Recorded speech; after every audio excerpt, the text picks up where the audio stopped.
Alright, so we got the hockey season starting up in a bunch of different leagues, and to get more pumped into it, I would like to review some old classic hockey cartoons here to get into it. So, alright, let's go! Okay, so let's start things off in 1981 with the classic The Raccoons on Ice. Now, The Raccoons became a full-fledged television show sometimes after this, but there were 4 specials, and today we're focusing on the hockey one. So, the animals in Evergreen Forest are all hanging out on the frozen ice, they're all playing hockey, they're all skating, they're figure skating, they're having a great time. Schaefer the dog, who takes a leave of absence from his human family, comes down to meet with the animals, and he plays hockey with his friends Bert, Melissa, and Ralph, so all is pretty good so far. But, as we find out, the industrial aardvark Cyril Sneer wants to build a hockey arena, the Cyril Dome, over the lakes, so he can overcharge people to play hockey there instead of playing for free on a lake.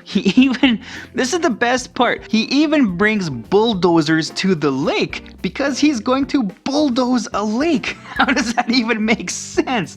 But man, oh man, as a kid watching that, it's like, whoa, this guy is serious. So eventually there's a disagreement with it, and the Raccoons and Cyril Sneer, they decide to play a game of hockey to determine the fate of the lake. Will it be turned into the Cyril Dome, or will it stay just a free open lake? It's kind of funny to note that Cyril's team is practicing in a full-fledged hockey arena, presumably one that he owns, so why does he need another one? Now, Cyril's son Cedric is pretty awesome at hockey, and he has actually decided to play with his friends, the Raccoons, instead of playing on his father's team. Also, Cedric is wearing a New York Islanders Mike Bossy jersey. Now, you can't go wrong with Mike Bossy, right?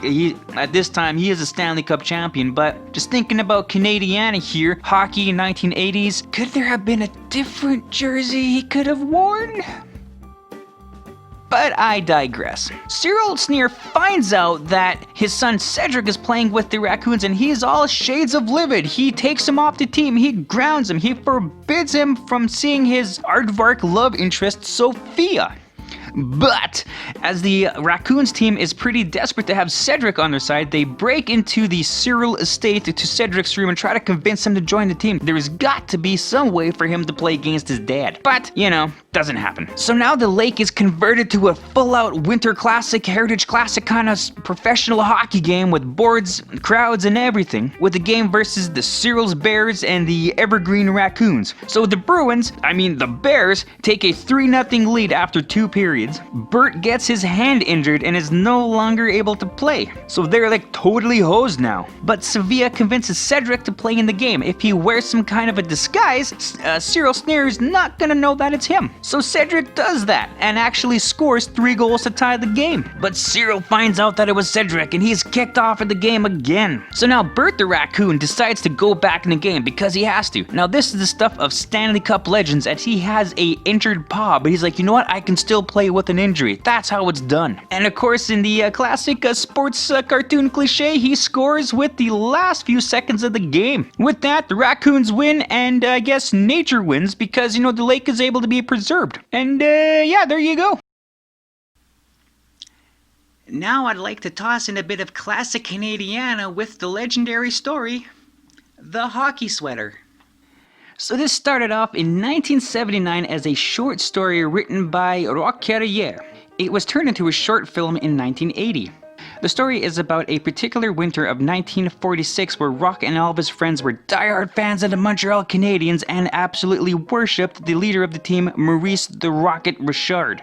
They all had the Montreal Canadiens jersey, they all had the number 9 of Rocket Richard on the back, they all combed their hair the same way. It was just absolutely the best for them. When they played hockey, it was 5 Maurice Richards versus 5 Maurice Richards. One day, Roch outgrew his Canadiens jersey. It still kind of fit, and he still wanted to wear it, but his mother was like, no, you're gonna get a new jersey.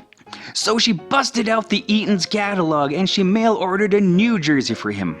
But when the jersey came back, there was a mistake. It wasn't the Montreal Canadiens jersey, it was the hated Toronto Maple Leafs jersey. Roch is heartbroken, the horror, the outrage. But the jersey is new, the jersey fits him, so his mother's like, hey, you are going to wear this.